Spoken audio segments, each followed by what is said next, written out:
right, let's get this thing going. Whew. Hey, how you guys doing out there? James Humphrey with another episode of Real Talk with Real Man. I got my co-host with me, Kyle Stanley. Yo. And on today's episode, we are talking about how to deal with a crisis. Yes, sir. I guess I'll start. Various different crises, money crisis, car problems, Yes. health problems, kid problems. Yes, important. I'll go ahead and start. So for me, when it comes to dealing with the crisis, first thing I try to do is remain calm in the situation. Keep my mind kind of silent, keep it from freaking out, depending on the crisis. Yeah. It actually, there's been various different studies that your mind works a lot better when you're in a calm state compared to freaking out. Especially if you're like an angry state. Yeah. Like obviously you're focused on something angry, something pissed off, something you're more leaning toward. Yeah, your sole focus is focused on that anger shit. Uh-huh. So first thing for me is obviously remaining calm, and then the second thing is to be decisive about it. And what I mean by that is, being able to make a decision, quick decisions on the fly, depending on the situation. Because mainly when it comes to being decisive is that if you make a decision, you build momentum on making quick decisions. And then you pretty much more or less build on that. I learned a quote a couple of months ago that successful people don't make the right decisions, they make their decisions right. So it's more or less, making a decision and then going with that compared to just, what the hell do I do? Freaking out type shit. Okay, I can get that. That's kind of where I think of a crisis. I'm trying to think of my biggest crisis I've ever had. That's a toughie because when you're so used to dealing with shit, you kind of got to rate. Okay. Where does it fall in on the roller coaster? Yeah, it's like it's no longer a crisis. Like if you had money problems all your life, that's not really a crisis. That's an everyday it's no longer a crisis. That's an everyday thing now. Yeah. There's a point in time where when me and my wife was living in that apartment in Overland Park, our rent was always late. What I mean? We were always kind of struggling, trying to figure out how to make ends meet. And so that crisis no longer became a crisis. It became like a regular fucking normal thing. Life. It was a normal thing. Point, yeah. So I understand that. Getting into a cycle. Yeah. Yeah. It just sounds bad, but it's whatever. Yeah. I would definitely echo you with remain calm. Mm-hmm. Also, give everything the appropriate consideration in whatever your situation is, and be decisive on trying to make a good decision rather than an immediate impulsive decision of, because I'm mad, that spontaneous reaction. Try and give everything its appropriate consideration, whatever it may be, whatever the crisis is, man. Maybe it's heartbreak or whatever. And then be decisive and stick to whatever you decide on. If you are clairvoyant and you are thinking clearly, you have your thoughts together, you have given yourself some time, make that decision, stick with it. You wouldn't lie to yourself, and I would hope you would make a decision that has your best interest in hand. So stick with your decision, trust yourself, and you'll lead yourself through it, you'll guide yourself through it type situation. Okay, I got it's what? I got a crisis that I was in. It's pretty hilarious. Okay. Where I worked for a remember I told you I worked for a mental facility, right? Where had crazy people, more or less. Okay. And so it was me and another guy, and we were helping this doctor with this trouble call that he had. So more or less what happened was the guy. You're like an orderly guy? No, I wasn't orderly. I was security. So orderly motherfucker. Yeah, more or less. I wasn't in there cleaning the rooms, but I was in there watching people. The clean last the rooms. line of defense. Last motherfucker get out to the streets. I see. And the guy that we were quote unquote trying to save, he was a motherfucker because he was on there for suicide, and he had the pickle suit and everything on, whatever. So they fit. So is that the straight jacket? Yeah, straight jacket. Yeah. Okay. And so, what kind of shit y'all got in there? I'm thinking straight gimp, bro. I'm like, hold on, what's the pickle soup, bro? Anyway, so he had an allergic reaction to something he ate. Ooh. Yeah. So he was 1 minute he was cool, and the next minute his eyes rolled in the back of his head, and he fell over. You know what I mean? Type shit. Foaming at the mouth? You wasn't foaming at the mouth, but he was, I guess, quote unquote, dying. You know. Oh damn! So they called you? Like called the doctors? we were. The doctor was there. Yeah. Okay. Or the nurse on the station was there. Okay. You know. Okay. I'm like, get the And so motherfuckers here. listen to the story. So, it was me and the other guy and the nurse that was on the station. Okay. You know, I make the call, trouble call on whatever section I was at, and the nurse grabbed the crash cart. You know. Okay. So, because he was having problems breathing, they were trying to get I forgot what they call it, like incubator or something, some mask thing to get him to help him breathe, whatever, right? So he pulls out the drawer. He's trying to get the things going, and he's like, the things aren't matching up. The tube. There's like a tube or something that went to the mask to help them breathe, whatever, right? But I guess the tube wasn't matching up to the mask. You know what I mean? So he was like, the tubes, they're not matching up to the mask. I don't know what the hell's wrong. And so him being the nurse, he's the head guy in charge. So me and the other two guys are just like, they're watching. So he's fucking freaking out. Yeah. You know, because guys over here, we're holding the fucking guy up. He's over here dying, and he can't get the mask thing to work. You know what I mean? Louise. Oh, so how do you overcome? I forgot what. Or did we lose one this day? So the other guy, he used to work in the nurses station, whatever. Right? We were trying to keep her cool, but anyway, he looked at the bottom of the drawer and he found the right mask to match the one on top. Right? I guess they had them all. Why is there multiple ones? I guess they had them all mixed up or whatever. But I think that's the one time like my heart was like really, really beating out of my heart because dude was like fucking dying on the line, and he's like, I can't figure out how to get these fucking masks to work. And like, dude, you better figure it the fuck out. Yeah, man. I have a story similar. I was at work, and this was a warehouse job, but a buddy of mine, he actually had a heart attack and collapsed while he was operating a cherry picker forklift. Mm-hmm. So one that elevates you about 4 or 5 stories. He was only he was probably about 15 feet up high at the time, but he collapsed and his harness caught him. But we had to lower him down and shit, and he was passed out. He was unconscious, and he had a heart attack. Mm-hmm. So they called the ambulance and shit, and everybody there didn't know what the hell to do. And like in the time for the ambulance or the EMTs to arrive, like they went and got the defibrillators that we have on scene and whatnot. But I don't think anyone had actually applied or start trying to do CPR or anything like that, man. But I was maybe 30 feet from the situation, man. I just hit a knee, man, and just started saying a prayer for my guy, man. Started praying for his fucking protection, for his coverage. He was just telling me about his family. He was telling me about his son and shit. And we just went on break. See somebody just normal as hell, regular day. This is my guy I chop it up with. We're, you know what I'm saying, in the aisles kicking it.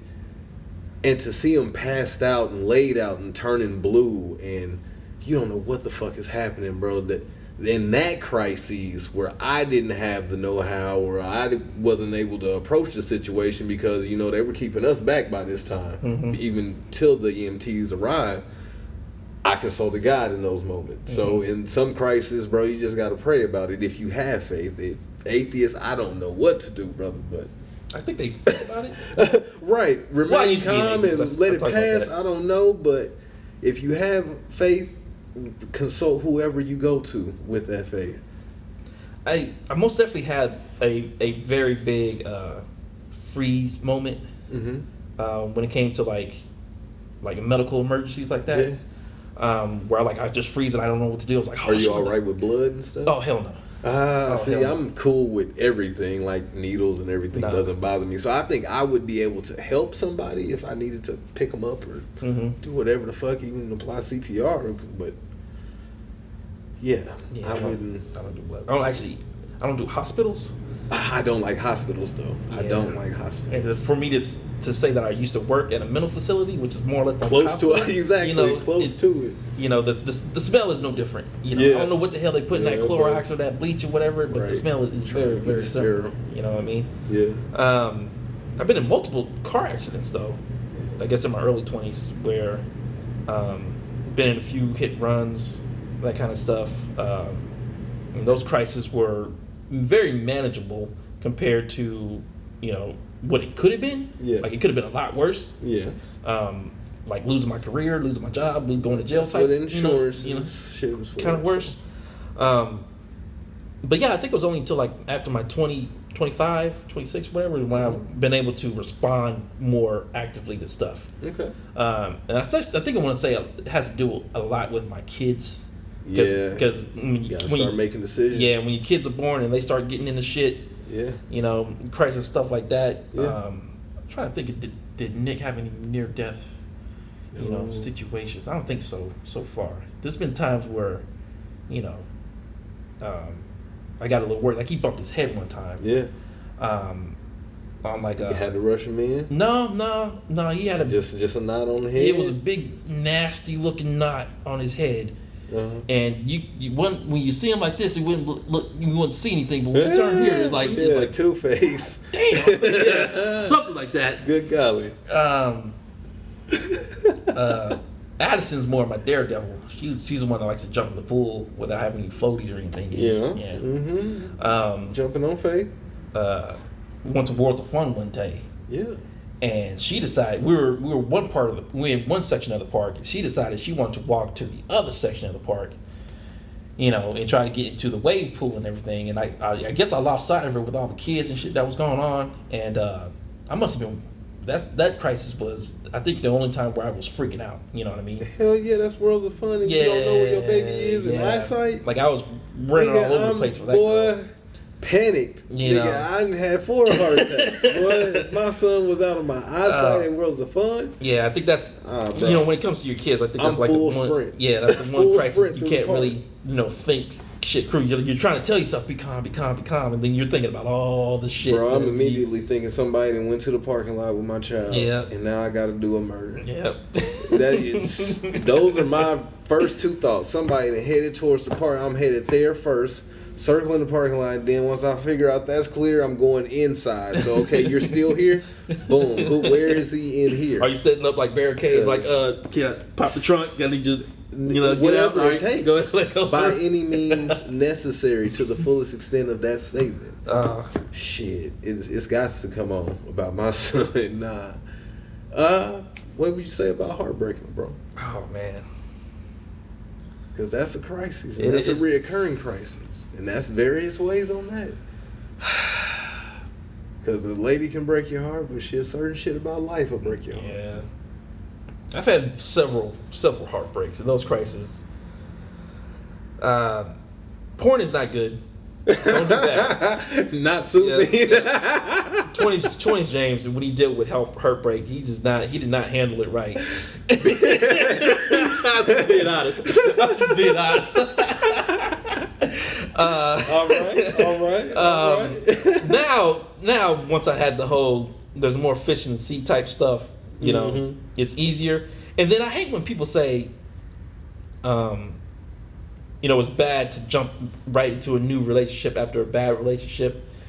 For me, I always find that shit easiest, mainly because I'm able to forget. You may find it easy, but has it been fruitful? Yes, mainly because I am the type of person that can learn from my own mistakes. You know, the problem is attracting the same kind of people. Mm-hmm. That was my problem.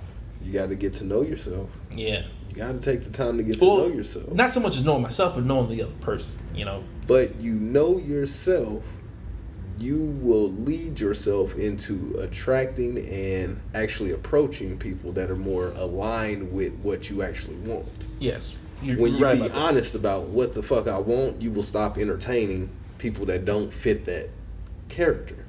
Yes. And that will save you a lot of time and wasted effort. Yeah. And a lot of money. Yeah, a lot of that. And that's a lot important. of money. What would you say about heartbreak? Shit. Heartbreak, man, with a lady, don't rush anything, bro. The shit happens, you know what I'm saying? You invest in a person and you hope that it turns out good. I mean, you have your different stages of dating, whether you want to be a player and you want to just be social and whatnot, or you actually want to be committed. It's going to happen where you have mixed feelings to where a certain person doesn't feel the exact same way that you feel. Mm-hmm. So when it does occur, man, be honest about it. I would recommend definitely always in every situation be honest about it, because that's the quickest way to get to resolution. Be honest about it. Hey, this isn't working for me, and respect that either is it, even if it's not working for you or it's not working for them, whoever makes the call, this is not the end of the world. This is not the end of us living, and it doesn't have to be the end of us living, because a lot of motherfuckers want to kill another motherfucker because they no longer want to be with them. Cut that dumb shit out. It is not the end of the world, and you will live and find other people to be with, to socialize with, to reconnect and be intimate with. So don't have this is the ultimate and the last idea about any person. You have a lot of life to live. I know it's kind of short for some, but you have a lot of life to live, and you got a lot to experience to find out about yourself, and then apply that to your new mate. So be honest about when you feel like it's not working. Try to work on it. If it's not working after you've been honest and tried to work on it, know when to call it quits. Know when to call it quits to save yourself. You know what I'm saying? You don't want to be filled with resentment. You don't want to be filled with regret, thinking, oh, I missed out on something, or this is not really where I want to be, or I'm not happy, or I'm just here because I'm trying to keep them happy, but I know I'm not happy doing this bullshit. I'm just trying to keep up face. Don't spend more than a minute doing that shit, because your life is too short in that aspect to do some fake stuff. Don't do that. Don't be true and genuine to your feelings, and be honest with your partner, whoever that is. Be honest with them. What about the abrupt stuff, the stuff you don't see coming? Okay, random crises. Yeah, random crisis. Man, there's shit. Always a financial crisis. I feel you got to plan ahead for it. Hopefully, I feel like as real men, there are certain things that we have to know how to do. In order to deal with life, like how to change a tire, how to swim, how to do certain things. Certain fundamental things. And be willing to learn. Be willing to learn. If you don't know certain things about anything, ask questions. Utilize resources. It was completely random in my police training or whatever, but it's like, how many people can actually do a pull up? Actually do like just one pull up, pull themselves up, something like that. It's like 50 or 60% of the people couldn't do that. But then you know something like that, and you be surprised how many times you find yourself in a situation where you need to pull yourself up. Something as simple as just pulling yourself up, and you can't do it. You don't know how to do it. Or you can't do it. You know what I mean? Like struggle with it, trying to get yourself up. Like it's like how to hop a fence or something like that. You know what I mean? It's like shit. It's like little simple shit like that. You need to learn how to do, or be able to know how to do, compared to not, knowing. You know what I mean? Good advice. Be capable. Capable. Capable in various aspects. It's like the other day I had a flat tire, in my car. And I remember having a previous fat tire, and I called my dad. Dad came over to help me change the tire, or I more or less watched him change the tire. And he more or less scolded me the whole time, like, "How the fuck you don't know how to change the tire?" Blah blah blah. Right. And I'm like, "Well, nigga, you supposed to be the one. You're supposed to be the one to teach me how to change the tire, Show me, bitch.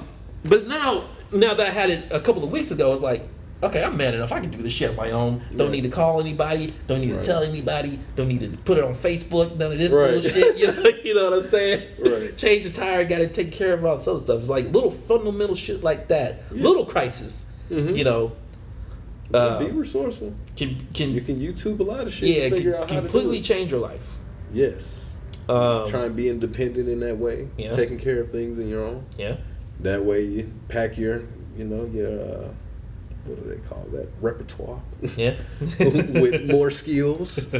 Put more skills in your goodie bag.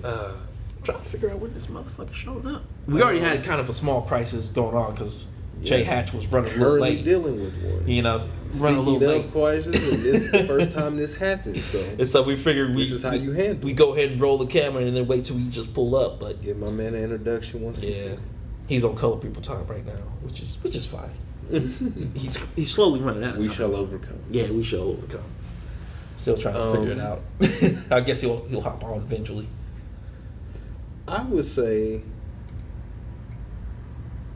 when dealing with crisis, it is important to try to get help from the appropriate people. Oh damn, that's a good one. Don't That is a good one. just shoulder everything on yourself. Wallow in your hopelessness type feelings and just think, nah, I shouldn't even open up because why would anyone want to bother? Mm-hmm. If you are a person that has to earn an income, so you go out into the world, you go to a job, I guarantee you there's someone at that job that would give you a few minutes just to vent, talk, do something. Mm-hmm. Talk to the people in your community, your area that will give you the moment to do so. Mm-hmm. And if they are giving you some feedback, some input that is valuable, you know what I'm saying, follow up on that. If they're pointing you in the direction of some resources that you think you can utilize in an appropriate way, follow up on that. Get help however that suits the situation, whether it be cops, 911, talking to your brother, talking to your mother, talking to a friend, talking to that party that you may have offended, whatever it may be, but don't just hold everything in because it's not going to serve anything. It doesn't solve anything. It doesn't answer any questions. Mm-hmm. You know what I'm saying? If you want to get the results, if it's bigger than you can handle, don't be afraid to admit you need help and go actually seek it.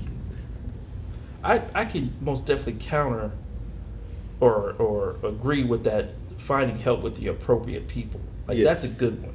Yeah. Because I mean, how many times you ran into a situation where you're asking somebody help and their immediate reaction is Yeah. like, "How the hell am I supposed to help you?" Yeah. You know what I mean? Type shit. You know, it's like, And I would say stick to and actually adhere to your red flag signs of, when I talk to this motherfucker, do they actually shoot down my ideas or do they support the motherfuckers? Yeah. Are they Or they supportive helping the in crisis? general? You know what I'm saying? Or are they going to helping brush it off? Yeah. Are they the type to disregard what I'm saying even when I'm motherfucking serious, motherfucker? I got tears in my eyes, bro, and you nonchalant. Like, you know what I'm saying? You got to realize when you talking to motherfuckers that really ain't for you or really ain't interested in what you about, even when it's something that's very important to you, something very sincere, very genuine to you, it will be people that are close to you that don't take it that serious, that don't give it that same consideration, and will tell you some bullshit.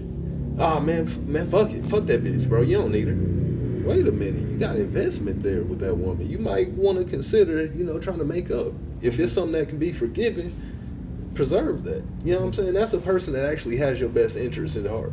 If they actually give your situation some consideration, that they would give their own consideration, their own situation some consideration. welcome Jay Hatch to the episode. What's going on, What's brother? up, y'all? What's up, y'all? Hey. I apologize. No, you get well. What happened was the name of the episode is how to deal with the crisis. I remember. And then we were Yeah. just kind of say, oh, we're dealing with a crisis right now because you run into you had some stuff going on. So we figured we'd wait to start the episode and then we just hop on like you normally do. You know what I'm saying? No, I appreciate it. Now that you're here though, man, how would you deal with the crisis, fam? Well, first off, I apologize for being late. Bud did something bad to that boy last night. I know I had tapped your line. Okay. Bud did him bad, man. Yeah. Spence, I talked to P, our mutual friend. Mm-hmm. I talked to P. He's talking about the fight, right? Yes, sir. Yeah. Okay, Yes, yeah. sir. He was going with Spence, and that didn't go the way that P thought it would. It was crazy, but so I had Bread family. had to be funded over. I had family come in town or whatever, so I apologize. How to deal with a crisis? I think a big part of it, man, is your own personal approach to it. You know what I mean? Like, I don't know, man. I think when you deal with crisis, man, it's self-preservation. Self-preservation. Absolutely. Like when you got a crisis coming in line, man, I really doesn't personally, and I felt like I caught the back end of what you were saying, Brody. But I think it really has little to do with what people say. Yeah. Like it was a crisis. Like I really don't care too much about advice. You know what I mean? I got to think, how do I come out of this the best I can? Yes. Like, advice doesn't really play too big of a part for me. Yeah. Because at the end of the day, people don't live with the outcome. Yeah. You live with the outcome. Yeah. And then if you know, like all of us do, like if you have children, they have to deal with the ripple effects. But Exactly. the rock hitting the water, let's be clear, the Christ is the rock, you the water.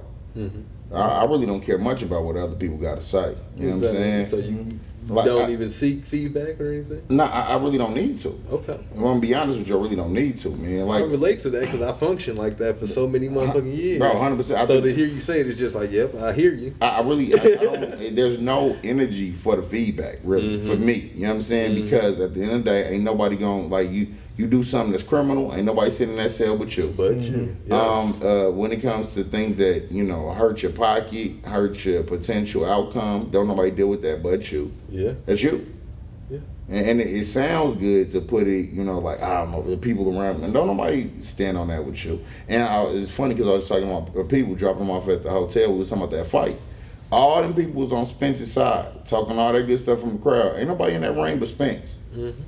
It was Spence and Bud in that ring. You can hype your mans up as much as you want to. At the end of the day, it's just them two punching each other. And Bud came out on a different end. You know what I'm saying? Very much, like, commandingly. That's real life. It's you and life fighting each other. No matter how much input you give me, it's only me dealing with it. And just like I'm sure with Spence's camp, even though don't get me wrong, I'm a huge Spence fan. I'm a huge Junior fan. But at the end of the day, when he gets done with it, he the one that had to take that loss. He lost them belts. You know what I mean? He got to go back and put it back together because they got a rematch clause. He got to get back and get to the camp, get back into the the ones and twos. So, Okay. Yeah, so when dealing with a crisis, I really think a big part of it is you dealing with your own mental, you dealing with yourself, your heart, your mental, you dealing with what's your next output gonna be. It really don't matter about other people. But what's your physical actions then? What do you mean? Any specific crisis, a heartbreak, Yeah, we were a talking. financial I setback. said that's on relationship. Yeah, we were talking about Anything. heartbreak, like right before you got here. Yeah. Okay, so cool. So we talking about heartbreak. It don't work out with a female. What happens? What Jay Hatcher do? How you deal with it? Oh man, I've been having my heart broke so many times. Did man. you kick down the door or do you know what I'm saying, you write a poem? You definitely don't kick down the door.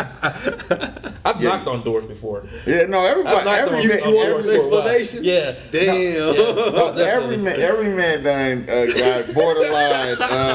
There's always at least one I girl. actually ain't had to go to nobody's house like that. Never. Nah, You never had a I ain't need potential- no explanation. Really? I had to go check a nigga one time. And Okay, well, all right. Well, so you didn't say there wasn't no door involved. So y'all just outside. Oh, okay, but You ain't- somebody came out. But that was involving somebody else. It was me, her, and somebody else. So Sure. between me and a female, I ain't had to go knock on her like that. but it's still a female though. Yeah, that situation did involve. And if would that situation would have happened with that man without the female? Well, Okay, how well, you then- gonna fly? Yeah, well, How you gonna fly? so they- steer me back. Without an actual this is door, what you I'm had a telling you. proverbial door you had So to this knock is what on. I'm It was telling you. Right, it was a proverbial door that still had to get knocked on. So in those regards, yes, I did have to do that once. I got you. I my respect hothead that. days, my young days. No, I respect that. No, man. Yes. So for me, in a relationship, I stand on this and I pride on this. And I've said this to anybody, like anybody who's had an extended conversation with me. I think the most detrimental thing that can happen for a man is when you love anything more than it loves you back. Yeah, Oh, dude. truly. I don't think a man should love a woman more than she loves him. I don't think a man should love his work more than it loves him. I don't think a man should love his ideas more than they love him, right? Those are the three biggest ones. Those are my three. I think anything this applies to, but a man should never love a woman more than she loves him, because you know what I've done before, from school stuff that I've done, law school, things like that. When a man loves a woman more than he loves him, from things that I've seen and been exposed to, usually it gets violent. Yeah. It usually turns into a domestic almost instantly. If he loves her more than she loves him. I'm not saying he shouldn't love her, but if he loves her more, it usually gets inappropriate because the man can't control himself in those situations. When you think of a man with a job or a career, he can do 20 years at a gig, and then in that 20th year and a day, they lay him off. That's when you start hearing about postal situations. Man can't handle going to a job for 20 years, getting benefits, getting money, and then you tell me, hey, you know what, we downsizing, you fired. He'd be like, let me go to the car. I'm figure this out with somebody. You can't handle that. A man with his ideas. You'll see a man with his ideas. He'll believe in a mind baby, right? And then somebody steals it, and they produce it and it becomes fantastic. Then he goes and wants to fight that guy. He wants to. You look at the Dame Dash situation with I can't think of the director or whatever, but the one who does things with Tyler Perry and stuff. But he had a whole movie idea with him. He went and pressed him about the $1 million. Like, you owe me $1 million. You owe me. You just sound like a crazy drunk man. Don't nobody care that he owe you $1 million. You gotta make another $1 million. You better go make another $1 million idea. You should be working right now. One of the real things that Jay-Z ever said, he said, you say you made Hov? Okay, so make another Hov. Right. Keep on A going. man can never love something like more than it loves him. So that's really my approach to it. You want to know how to deal with a crisis? Don't love it too much, because then it never becomes a crisis. Don't love it too much. Okay. You can't love it more than it love you. Okay. That's how I look at it. Or you gotta be willing to go to the moon. You gotta be willing to do life for it. Yes. That's how I look at crisis. Certain things I'll die for. So there You gotta willing to do life for it. Like whether that be prison, whether that be giving you like. If this building collapsed in, it's three things we got an option for. And I love you, brothers. I'm running to the outside. This roof store calling. And I expect y'all to do the same. If I see you or you standing over me in this building coming in, I'm going to look at both of y'all as fathers like, get out. Why are we still here talking to each other? Bro, let this thing fall on. You see what I'm saying? Yeah. There's two ways you deal with crisis, man. Either you be better than it, you be bigger than it, or you willing to die for it. That's how I look at Is it. it raining good? I think It is raining. it was follow me in. It was follow me in. On You the on motorcycle. you on that killer. It wasn't even supposed to be like this. It looked. I ain't gonna lie to you. It looked like it was like a come out, like a cast off. It sounds serious. Well, you know, Ain't nothing I can do now, but ain't nothing I can do now, but God, dog. So let me ask you this, Philip.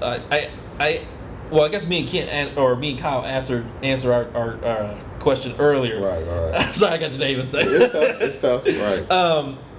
What would you think would be your biggest crisis that you ever had?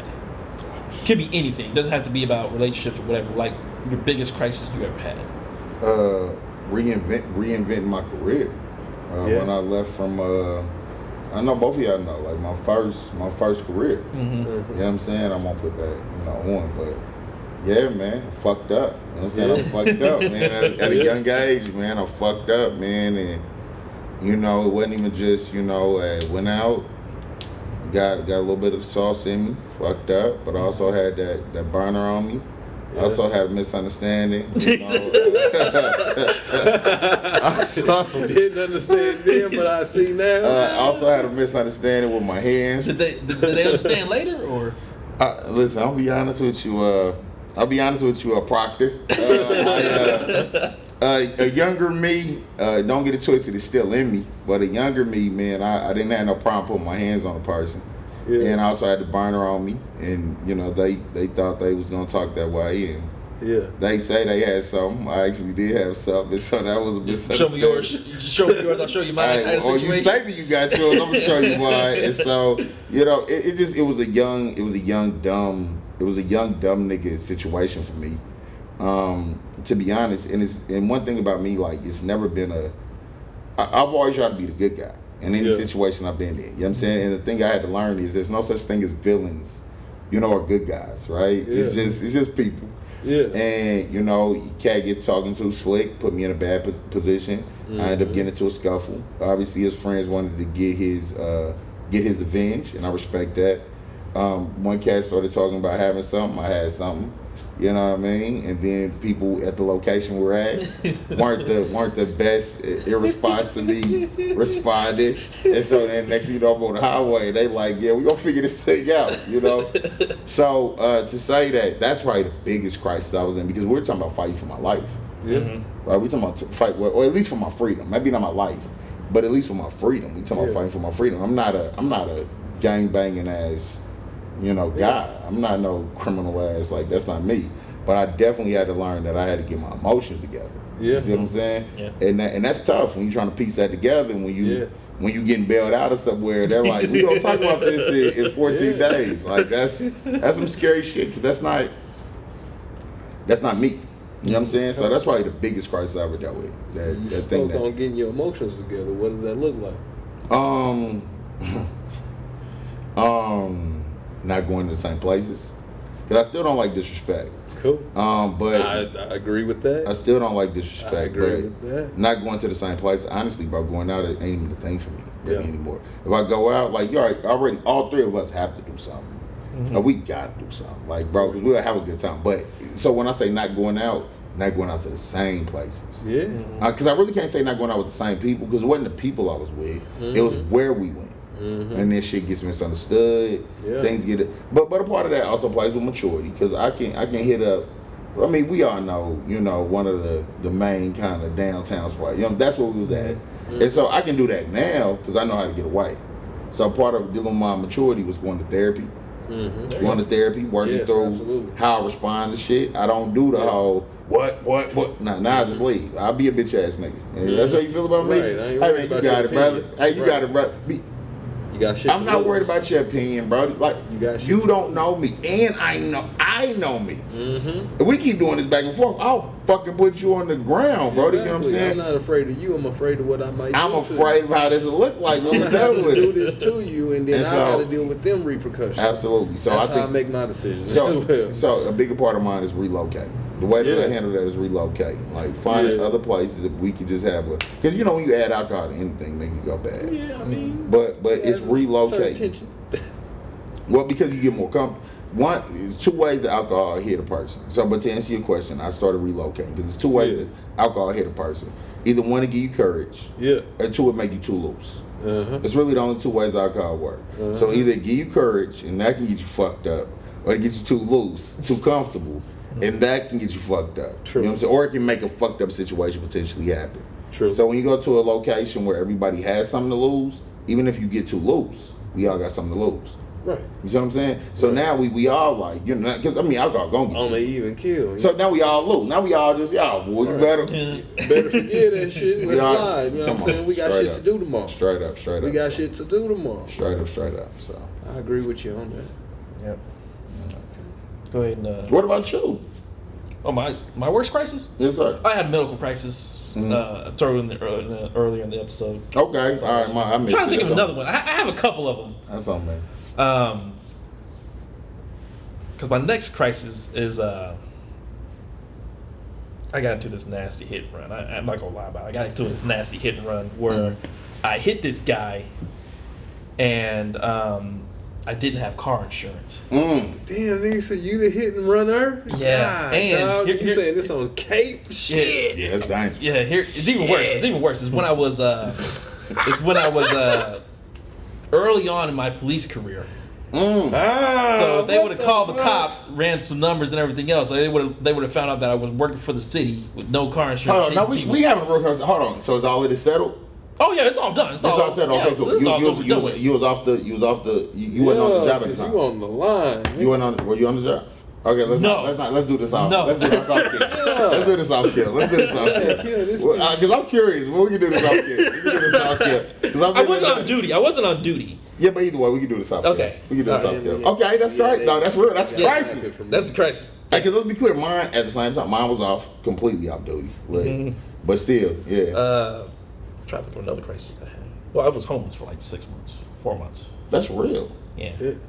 But then it wasn't planned, but it was like I was trying to save up enough money to get the hell out of there. But then she more or less just kicked me out before I had the chance, Sure. the opportunity to do it. So I was just living out of my office Sure. for 4 months. So that would probably be but I love, dude, to be honest with you, man, being homeless was like the biggest freedom I ever had. You know what? I'm tired of this shit. And I just had this conversation before the Spence and Bud fight, Spence and the Terrence fight, bro. I'm tired of men, and I know we running. I was late. I apologize, y'all. I was running late.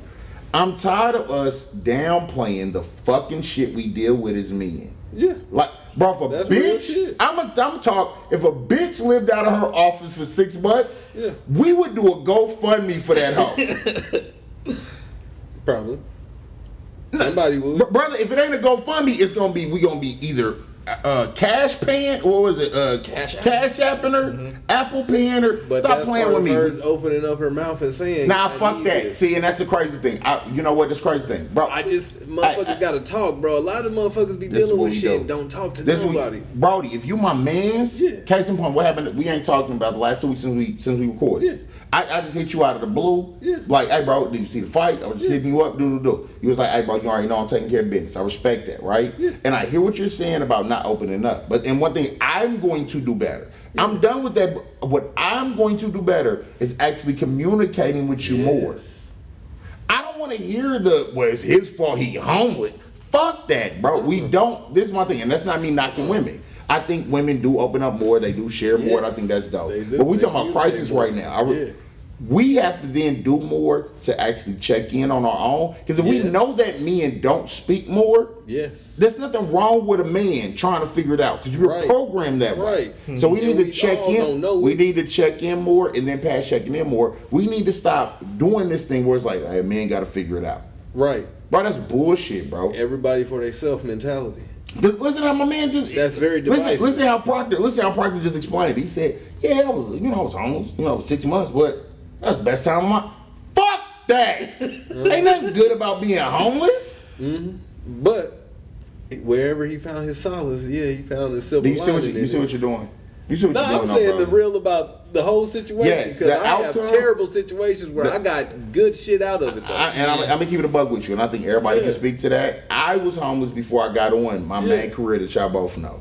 I was homeless damn near a year going in, because you know how I go when you're trying to get on with, you know what I'm saying, when you get on public. I don't know why they do that, bro. It's like 67 brother, months, I'm sitting here like, and you doing multiple interviews and trying my best. I'm working 2 gigs. I can't afford nothing, Brody. That was the worst time of my fucking life. Finding a gas station to sleep at. Chilling at the park first, then having a leak, because I've always been local. So chilling at the park, them niggas running me the fuck off. Now I'm going up to the fucking the station where they be hanging out, you know what I'm saying, mostly off of 430, or going up to Love's, clear out to Otto. I lived that. Yeah. That shit's horrible. Yeah. And nobody gave a fuck. Nobody. What people should be happy about is that my mind is good enough between God and my family that I didn't fucking snap and rob somebody. Right. That's a fact. Right. Because it was days, because it's real quick when a man dealing with pockets for 7 days. See, it's easy to talk about the shit once we done got from it. Yeah. So now we can talk about it like the past. Oh, it's a bitch when it's Monday. Yeah. At 2:15. Right. Monday and that at 3:15. That pressure on. Bro, you know what I'm saying? Nah, we got to do better than the downplaying of, because men go through crisis, brother. I was just talking to a friend of mine, and then I'm giving up the mic. I was talking to a friend of mine, Brody. Men are 6 times more likely to commit suicide than a woman. Oh yeah. We don't open up and tell motherfuckers what's That's going bullshit. on. No, that's bullshit. It's because we go through more. And it's because we don't have the same amount of resources. I'm not saying you bullshit. I ain't saying that about you. Not at all. But I'm saying that assumption is bullshit. Okay. Men blow their heads off 6 times more likely because how many male homeless shelters you see where we at? Right. And then, God forbid, a man got a son to go to a homeless shelter. Man can't go to a fucking just family homeless shelter because mainly that's women. And they can't let you get in there because they're just going to assume you're going to rape somebody. Yeah. You're going to touch somebody. Yep. So now you got to either let your kid go there without your protection and assume these bitches ain't rapists because they might do something too. Exactly. What, bro? Men blow their heads. There's no space where men's safe. Not in this country. I hear you on that. It get me mad, Brody. And I'm not saying women don't deserve safety. Of course, I think they do. No, we're not gonna take nothing from anyone. Nothing from nobody. We have to enrich For ourselves, us, bro. We have no safe space, bro. And then add black on that. Yeah. Me acting as an individual, what I do currently and just in my life, I let everybody that I fuck with know you can approach me, you can come to me with whatever you need if you need help with anything. How I said you want to talk to the appropriate people, bro. I'm one that will raise my hand for if you need something, bro. Don't be ashamed to speak up, bro. That's true. Don't be ashamed to speak up, bro, because I'm on my motherfucking back half the damn time that you see me. But niggas never know it. That's real. I can hold my cards. Because as you said, once you used to crisis repeatedly, it no longer becomes crisis. This is daily activity. This is survival on the daily, bro. And I come from survival on the motherfucking daily, bro. Every day I got to get something, and it got to shape. We got to stop. But you know what I'm saying? So you're absolutely right. No, being like I that, live it, bro. I know the pressure. I know that pressure. I might not know your same situation, but I know that pressure, bro. We gotta stop doing that. I'm gonna let motherfuckers know you can come to me and talk to me about anything. If I can make a space for you, if I can give you a minute of my time to keep you from motherfucking jumping off the cliff, nigga, I'm gonna do that. But we gotta stop normalizing being on our back. One thing that I'll always give, like my brothers that I know are white and my brothers that I know are Mexican. I'm sure it's true for others, but I'm just telling local, right? That I really know, like, bro, they get in pockets where they look out for each other. Yeah. With black men, we normalize trouble. But now when things get, like, to your point, real quick, if I may, when things get bad, like red crisis, you know what I'm saying? Like, are he about to murder somebody? That's when we get into action. We like, don't kill him. Nah, we ain't murdering nobody. Nah, bro, like these cats, they lean in. And I'm just talking about something as simple as you 200 short on the rent. Right. Like, I know these cats. They be like 200. Oh, yeah. And it's nothing. Like, come on, we gotta stop. You know what I'm saying? Right. We have to do better with that. Just amongst ourselves, Brody. We have to. If you really know that's your means. I'm talking about somebody you can trust your kids with, your wife with, your house with, your car. If you know that's it, bro, Hey, Pride, I only got 50. You got 50 though. All right, now we 100 short. Right. We gonna figure it out. Right, and we gonna come up with it in the circle. We gonna get you good because it's all gonna be solved. Because your success is my. We gotta start. And I'm not saying we weren't there at one point. Support. We got to get back to that. But we've been broken down like that though. That's right. We were pit man against man, doing barbarian fights since the beginning. So it's just like once you get that mentality in your motherfucking head that I don't protect this motherfucker because we're competition. Yeah. That shit has just been ingrained in the motherfucking culture. That's real. To every aspect of financial gain to education. It's just like everybody out for self, and then you want to build for self and protect your own, but you don't want to protect nothing else. And it's like you got to build motherfucking mass. You can't be a lonely standing pole out there because you're an easy target. If you got everybody else up here standing with you, then you got more motherfucking power, more leverage. We ain't using leverage. So I would say communication, cooperation, more education, and coming together, bro. You got to talk to each other and express what's fucking wrong and how we can fucking fix it. That's right. Everybody got experience that we can build on. But to that point, on a macro, you're 100% right. But I'm just thinking on a micro. Like on a macro, I agree. I think it applies micro. But I don't think so. This is why I say this. Yeah. So if you think about it, I was watching a deal on YouTube. It was saying for I can't get too deep. No, okay, that's fair. But that's fair. I can't get too deep. Like if somebody right now came and gave you $100 million, hey, Prod, I got $100 million. $100 million right here. What would you do for it? Right? Yeah. What would you do for it, right? And now he doesn't, he you know, that's vague, but he's like, what would you do for it? And he would pose it to you like, I'm gonna give you this $100 million. Like, you got it. Are you willing to do what I'm requesting you to do, you know, for this $100 million? Most cases, watching this little YouTube skit or whatever, it's like, shit, most people gonna do whatever for $100 million. It's $100 million. Like, $100 million in your biggest, $100 million plus your biggest, wildest aspiration, I'm gonna pay for it. What you trying to do? What's your brainchild right now? I got you. But they asking you to do something in return, right? Yeah, no, they absolutely gonna ask for something. But they like, but I got $100 million. Okay. And the premise of it with that analogy was like most people, like for $100 million, there's very few things I wouldn't do. And of course, I'm not gonna ask you to hurt your family. But that's not in the course because motherfuckers always steer the car. Well, I'm saying now the dude that's in charge. I'm not gonna ask you to hurt your family. Okay. I'm not gonna ask you to hurt, yourself necessarily, like physically harm yourself or nothing. So that's off the table. What wouldn't you do for $100 million? $100 million change your fucking life. Yeah. Right. Mm-hmm. Right. When I'm watching, I was like, that's tough. Well, the thing that he posed them with was, hey, you can't wake up tomorrow. I'm gonna give you this $100 million, but you can't wake up tomorrow. Right? Yeah. I like my sleep though. Okay, that's fair. So you saying that you would sacrifice Monday for $100 million? We say sacrifice Monday. That means you're not waking up tomorrow, bro. Monday tomorrow for us. Like I know I get with it, but Monday tomorrow for us right now would you sacrifice Monday for $100 million? Your life being over? No. And so, of course, you know, how YouTube niggas talk, that he's like, okay, cool. So you just put a value on Monday. Yeah. As much as we bitch about our jobs, as much as we bitch about the people we deal with, we just said that shit is more valuable than $100 million. And honestly, to that point, and like you said plenty of times that we rap, all we're really talking about is perspective. Yeah. Mm-hmm. It's really perspective, Brody. Yeah. And so to that point that you make, and I bring that little bullshit analogy up to be like, even how we talk about how we deal with shit, because all we do is black men got to be tough and black men need to. That's perspective. Yeah. Fuck that. Fuck y'all. Not you, y'all. But fuck that. Fuck y'all. Fuck this whole black man can't cry. Black man figure it out. True. Black man be tough. You can suck my dick. No, I get emotional. Right. When me and my mans was playing water guns, I told you we was going to the Amazon to get the joints. We got them. We've been killing it. Bro, no, things hurt my feelings. When he leaves to go with his mama, I miss him. Yeah. When he comes back, I love him. Yeah. I miss her. I can admit, bro, I don't have to put on this facade. Yeah. And That's normal. Bro, and the world wants us to do this. Like, bro, when the rent due, I should have my boys to be like, hey, Jay, what's happening? Yeah. Are you good? Yeah. When something happens to us, bro, we should be able to be just as normal as every one of our brown and white counterparts, and it not be awkward. True. Only amongst us. Only amongst us. Only amongst our community that a black man got a hard working ass job and he a broken. We don't say that to white boys. We don't say that to Mexicans. We don't say it to the Middle Eastern. They'll be working their job 18 hours a day.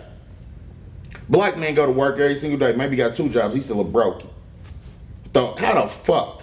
No, you just don't got enough money to pay for your fucking lifestyle. That's a toxic ideology. I agree. Whoever possesses that mind state would say, that wouldn't be an individual that I would associate with it. I agree, but that's what I mean when we talking about macro and micros. Because to me, that's a crisis. You know what I mean? Brothers sit around trying to take care of family. She say you still ain't making, you broke. You do, and I'm not just gonna put that on a woman, but just in general, where he's mentally dealing with the fact that I'm not producing, but he is producing. Yeah. But our psychology. community, That's our going to community, therapy to our community identify that. commits him to thinking he ain't producing. Truly. That's a crisis, bro. You got to ignore the propaganda, and there's so much of it. If you watch They Clone Tyrone, check in. You gotta check into the propaganda. Hey, don't talk to me about that Olivia Black theory, bro. 'Cause I think all of that's Olivia Black. So I think that's real. I think all of that's Olivia Black. Nah, that's real. That's real. That's crazy. I'm gonna go ahead and end it there. Jay Hatch, Kyle Stanley, James Humphrey.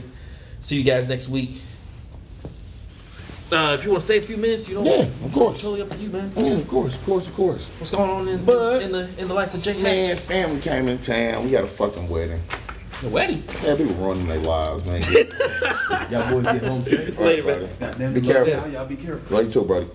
Yeah, man, got married, and of course they did it the weekend in Spence, and but they obviously scheduled before the fight got scheduled, so it just kind of worked out. So we did the wedding.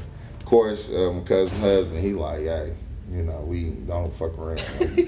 We still gotta watch these fights, so it all got to spill off together. She was tight about it, but their honeymoon don't start until Monday. That's when the flight goes out, so it worked out. But just dealing with that. But it's cool. It's cool, man. Just. Like I said, man, this whole past week I've been under the weather, up until probably Saturday, man. I was feeling like shit, man. I got a bug and shit. And so, I mean, even last night, you know what I'm saying, watching the fight and shit, I still didn't feel the best. Whatever. Today's probably the first day that I really felt the best. We were able to really chill and be getting ready for work tomorrow, and you know what I'm saying, and just actually have a good time, actually have a drink or two. Like, honestly, even watching the fight, man, I had 1 Corona. Okay. I'll be honest with you, that's Is that a good thing or a bad thing? I think that's maybe good for people's perspective with my drinking. But let's be clear, I made it 34 and got a house, got property, did all of that shit while I've been drinking. So other people that think I drink too much, they can suck my dick. Like, I done still made it happen. Okay, so because it's not a good theory. Sure. When it comes with my thoughts on this, but I'm like, if you're an alcoholic, like how do you? Which I am. I would admit that I am. How do you come up with the funds to help fund your alcoholism? Like if you're an alcoholic, like where are you finding all your liquor? Like what job are you doing to fund, the alcoholism. Sure. You know what I mean? Well, alcohol is not cocaine or heroin. Obviously. Well, I think heroin would be cheap, but cocaine. Although, yeah, I think that stuff is cheaper on the street compared to like going to a store and buying a 6-pack or something like that. But then again, I guess that stuff's not that expensive. Well, again, I think heroin's always been kind of cheaper. I don't know. I've never been a drug dealer, but I've always presumed heroin's to be cheaper because heroin's more predicated in our community. But either way, to fund alcoholism, most people who are alcoholics are some of the highest, from just studies that I've read, are some of the highest intellectual people you've ever came across. So it's not like alcoholics are like winos. Most alcoholics are people who run Fortune 500 companies. They run businesses. Let's be clear, bro. Only an alcoholic would have, business parties, and it's an open bar. Only drunks do that, Brody. Okay. Let's be clear. Okay. There's no reason right after work we all have an open bar. We can, get the edge off. And we can all, really get comfortable and talk more and have scotch and brandy over a business. Nigga, that's what drunks talk like.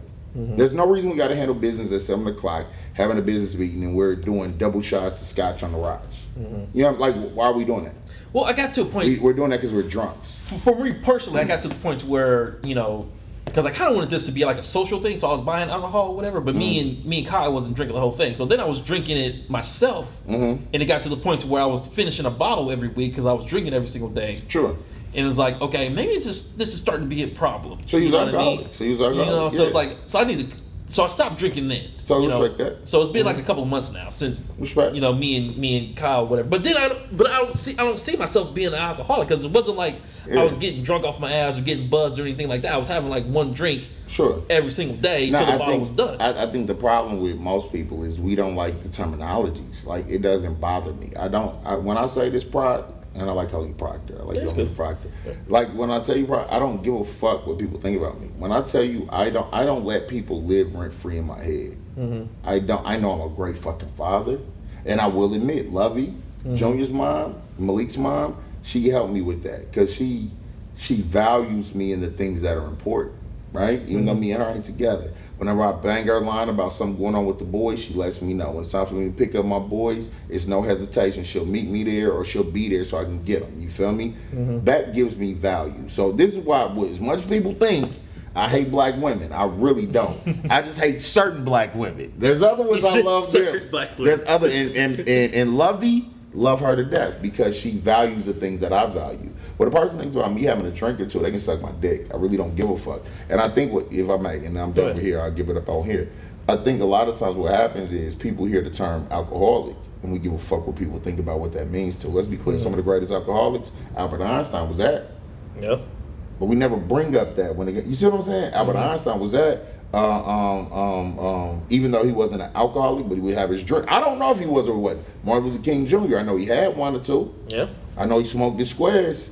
And usually men that smoke they stiffies and that also go to the pool hall to just blow off steam usually have a couple whiskeys.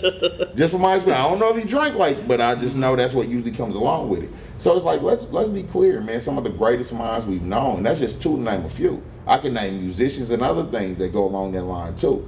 Like, that's just kind of, there's a point of, now when you get to a space of escape, that is a problem.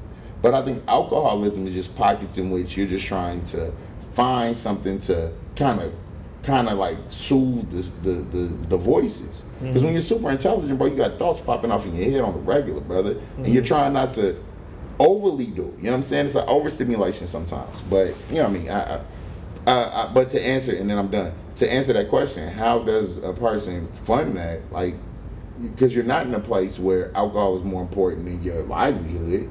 Alcohol is not more important than things that are important. No, you just get a drink when you get a drink. You can't get a drink. Like that's why I said it's not heroin. It's not crack cocaine. If I don't have $10 in my pocket, Proctor, then I just can't drink that day. Like, it's okay. Like, it's not that big of a deal. Like, I'll be like, shit, $6. I got to get food. Food it is. Like, it's not that. Yeah. But yeah. Changing the subject completely, because I've been rolling around with this in my mind for a couple of weeks now. I know we need to have a conversation about it. Okay. Not giving a fuck what people think. And this is what bothers me about it, because it's not that I care what people think. I hope I roll my window. Go ahead, I'm listening. Well, my car needs to be washed, but it does sound like it's getting bad out there. I hope Kid or Kyle I swear I hope he did. got home all right. Anyway, Yeah. it's the thought of not giving a fuck what people think about yourself. You know, not giving a fuck what people think. Sure. For me, it's not that I care about what people think about me, but at the same time, I do, but I use it to fuel me to be better. Sure. Does that make sense? 100%. And to help explain it to the people watching, it's like I care what people think of me, as in, do they think I'm a good person, or if I'm a worthwhile kind of person. Like I care about that kind of stuff. I am still going to do whatever I want to do however I want to do it, whatever. And I don't listen to criticism since I started this whole business, whatever. I don't listen to people's criticism. But when it comes to like, when they think about James Humphrey, I think, okay, you know where you stand out with James. You know what I mean? I care about that kind of stuff. You know what I mean? So when people come to me and say, "Oh, I don't give a fuck what people think," but and I think about that, and I'm like, just because you don't care what people think about you, that doesn't give you the right to act erratically or how you think people should act. Yeah, sure. You know what I mean? Because I still think when people say, and not saying this was you, but still think when people say, "Oh, I don't give a fuck what people think about me," I still think in the back of my mind, I'm thinking, well, you're still acting how you think you should act in front of people. Not at all. Not at all. And I get what you're saying. No, I do get what you're saying. No, and I think a lot of times the caveat doesn't come there because the person who makes the statement knows what they mean. It's not you don't care what all people think. I don't care what the unimportant people think. Yes, I care what my children think about me. Yeah. Yes, I care what their mothers think about me. Yeah. Yes, I care what the people close to me think about me. That's where it stops. And let's be clear, outside of my kids and their outside of my kids, right? Even the people close to me or their it'd be like, it is what it is. I don't give a fuck. I really don't. At some point, when you look in the mirror, do you like the person looking back at you? Do you know that person isn't a fucking, isn't a... Do you know when you look in the mirror that person isn't trying to kill, steal, destroy a devilish person? Do you know his heart is in the right place? Do you know that that's a human that makes mistakes, but they rectify those mistakes? They do the best they can. If that's the person that's looking back at you, that he wakes up and he says, "I'm going to figure it out every day," I look at that, I like the person I see in the mirror, brother. Because you got to be very mindful to the point you're making. I believe wholeheartedly you can be very, very mindful when you start caring what people think. Because people's opinions are very subjective and they're very fickle. They will change as they apply to what benefits them. But we can still rap. Well, it's still recording. It's still recording. Okay, cool. Like, it's very fickle, Brody. Like, it pertains to what applies and what benefits them. And that's why I don't care.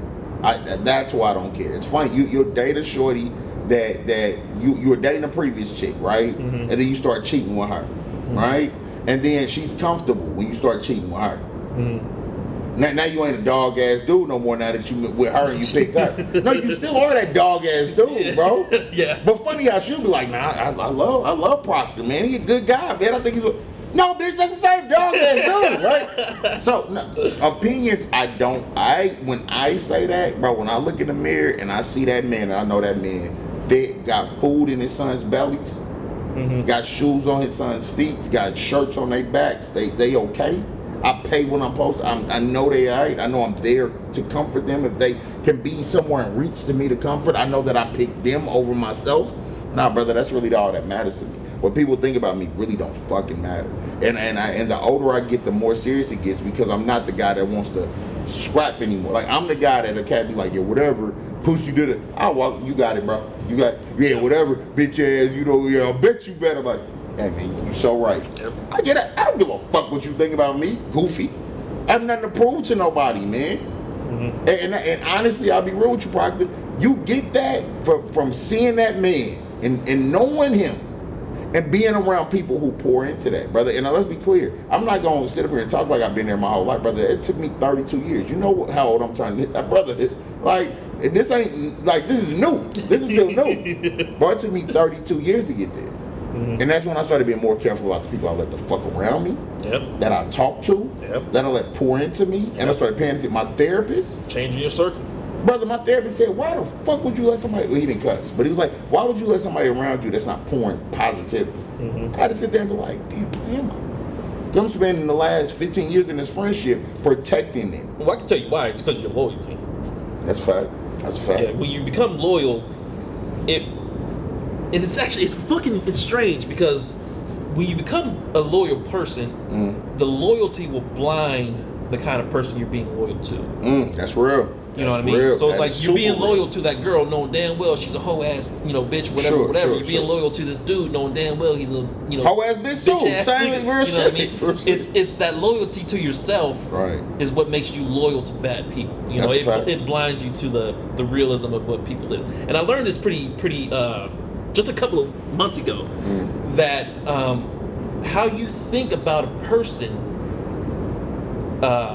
is the truth, I'm sorry, I said it wrong. Is how that person treats you is the reality of the relationship. So if that person, you can love someone, but the way that they treat you is the reality of the relationship. That's so right. they could, you can love them, all this other stuff, but then they treat you bad, they treat you like this, they treat you like that. That's how that person feels about you. That's real.